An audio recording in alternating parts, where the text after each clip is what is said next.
दोस्तों, जैसा कि आप और हम सब जानते हैं कि यहूदी एक कौम है जो कि बड़ी ही दगाबाज, बड़ी ही धोखेबाज और शरपसंद कौम है।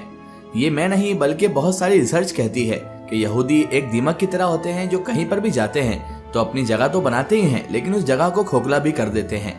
दोस्तों, आज की इस वीडियो में हम आपके लिए लेकर आए हैं एक ऐसा टॉपिक जो शायद आपको थोड़ी देर के लिए हैरान तो कर देगा, लेकिन ये एक कड़वी सच्चाई भी है। आखिर क्यों आती है यहूदियों के जिस्म में से बदबू? आखिर इस बदबू का इतिहास से क्या ताल्लुक है और आखिर यहूदियों के जिस्म में से बदबू क्यों आती है, इस तरह ये बदबू क्यों मारते हैं, यही जानेंगे हम इस वीडियो में। तो मेरी आपसे बस इतनी सी गुजारिश है कि आप इस वीडियो को एंड तक जरूर देखिएगा। दोस्तों, क्या आप जानते हैं यहूदियों के जिस्मों से गंदी बदबू क्यों आती है और किस तरह 70,000 यहूदियों को मारकर दोबारा जिंदा किया गया था? तो आज की वीडियो में हम आपको बताएंगे, इस हवाले से डिटेल में आपको समझाएंगे हम कि आखिर ऐसा क्यों हुआ था।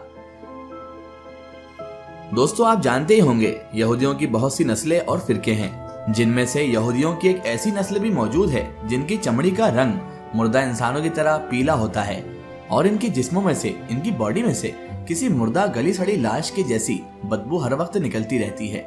यहाँ तक दोस्तों, इनका नया कपड़ा भी थोड़ी ही देर के बाद किसी मुर्दे के कफन की तरह धूल से तार तार होने लगता है, मैला होने लगता है। ये लोग अपनी इस कमजोरी या निशानी को छुपाने के लिए भले कितने ही परफ्यूम और खूबसूरत कपड़े इस्तेमाल कर लें, लेकिन इनकी तीनों निशानियों में से किसी एक निशानी की वजह से ये पहचाने ही जाते हैं। ये लोगों में घुल मिलकर अपनी पहचान छुपा लेते हैं, लेकिन अपनी इस मजबूत निशाने से उम्र भर पीछा नहीं छुड़ा सकते।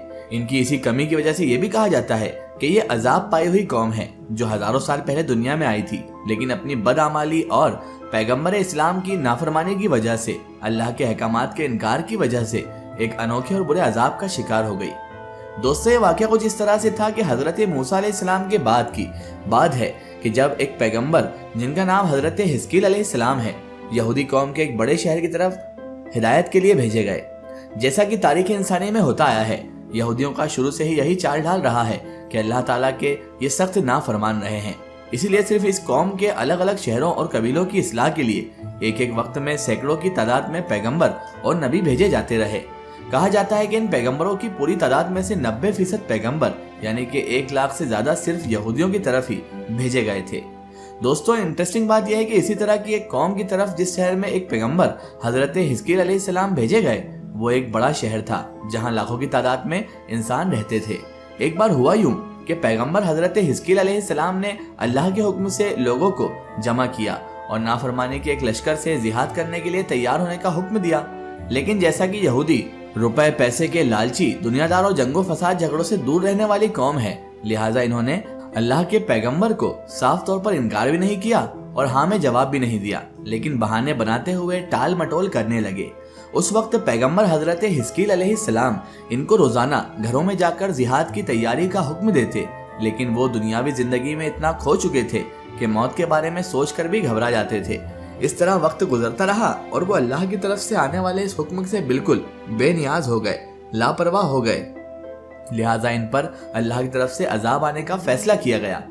इन लोगों को अल्लाह के अजाब से बहुत डराया गया, लेकिन इनकी नाफरमानी फिर भी जारी ही रही। और फिर एक दिन इनमें ताउन की वफा फूट पड़ी, यानी एक बीमारी शुरू हो गई और रोजाना दर्जनों लोग मौत के मुंह में जाने लगे। इस कौम के चालाक लोगों ने जब ये हालत देखी तो उनको यकीन हो गया कि इनकी नाफरमानी की वजह से, इनकी बदआमाली की वजह से, पैगंबरों को झुटलाने की वजह से, पैगंबरों की नाफरमानी करने की वजह से इन पर अल्लाह तबारक व ताला का अजाब नाजिल हो चुका है। चुनांचे फिर ये लोग उस शहर से निकले और दूर एक किसी जंगल में रहने के लिए चले गए। वक्त पर जगह बदलने की वजह से वह उस टाउन के अजाब वाले इलाके से तो बच गए, जिसको देखते हुए उन्होंने फैसला किया कि वो इसी जंगल में अपने बच्चों, दोस्तों, साथियों और रिश्तेदारों के साथ उस वक्त तक रुकेंगे जब तक इनके शहर में ताउन का अजाब टल न जाए।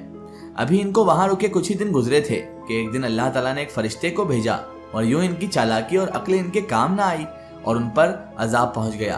फरिश्ता एक ऊंचे पहाड़ पर खड़ा हुआ और उसने एक ऐसी डरावनी चिंगाड़ की आवाज निकाली कि जिसने वो आवाज सुनी, डर और दहशत से होशो हवास खो बैठा। इसके बाद फरिश्ते ने उसे गूंजदार आवाज में पुकारा, मर जाओ। इतना कहते ही जहां जहां पर वो यहूदी मौजूद थे वहीं पर गिर गए और उसी वक्त उनकी रूहें उनके जिस्म से परवास कर गई, यानी कि वो लोग वहीं पर मर गए। याद रहे कि इनमें से कोई भी बीमार नहीं था, ये लोग सभी के सभी नॉर्मल और सेहतमंद थे, जबकि इनकी तादाद लगभग 70,000 के करीब थी।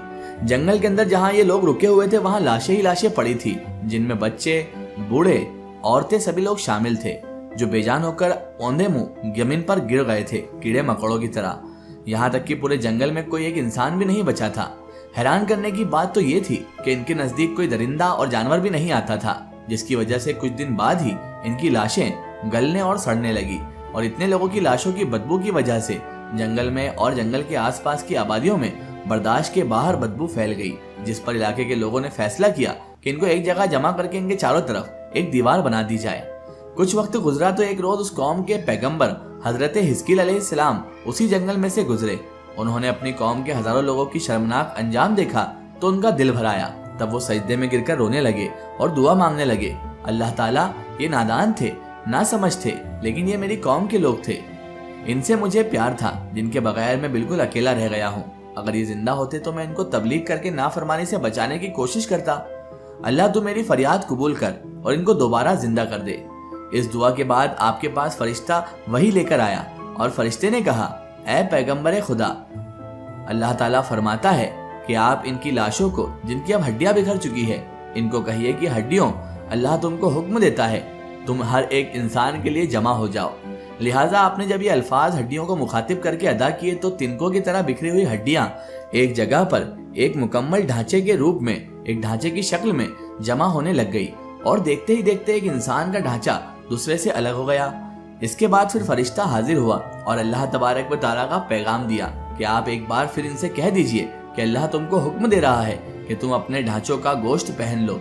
लिहाजा अल्लाह का यह हुक्म सुनते ही हड्डियों पर गोश्त जमा होने लगा और जब सभी 70,000 ढांचों पर गोश्त चढ़ गया तो फिर फरिश्ते ने कहा, एक बार फिर इनको कहिए कि अल्लाह हुक्म दे रहा है, तुम सभी के सभी जिंदा हो जाओ। लिहाजा जैसे ही हजरत हिस्कील अलैहिस्सलाम ने हुक्म दिया तो सभी लाशें जिंदा होने लगी।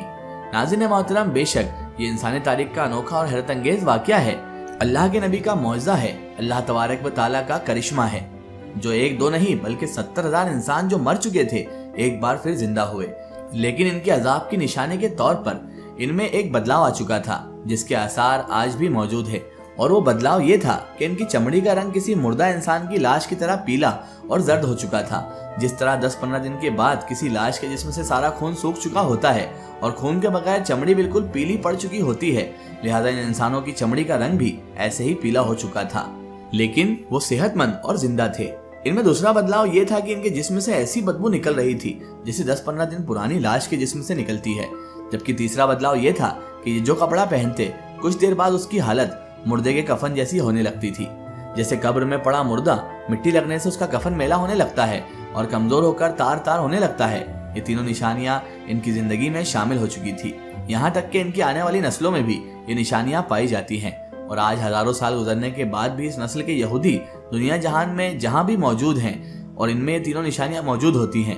कुरान पाक की सूरह बकरा की आयत नंबर 243 में इस वाक़ये की सबसे बड़ी दलील है, जिसका तर्जुमा कुछ यूं है कि महबूब, क्या आपने नहीं देखा कि वो जो मौत के डर से अपने घरों से निकले वो हजारों थे। अल्लाह ने इनसे कहा मर जाओ और फिर इन्हें जिंदा कर दिया। बेशक अल्लाह लोगों पर फजल करने वाला है, मगर अक्सर नाशुक्री लोग ही करते हैं। तो दोस्तों, आज के इस वीडियो में बस इतना ही। अगर ये वीडियो आपको पसंद आई है तो इसे ज़्यादा से ज़्यादा शेयर कीजिए, अपने फ्रेंड सर्कल, अपने रिश्तेदारों तक जरूर पहुंचाएं। इसी तरह की इन्फॉर्मेटिव हिस्टोरिकल वीडियो के लिए हमारे चैनल को सब्सक्राइब कीजिए और पास में दिए गए घंटी के आइकन को जरूर दबाएं, ताकि हमारी आने वाली हर नई वीडियो की नोटिफिकेशन आप सब तक पहुंचती रहे। जय हिंद, वंदे मातरम।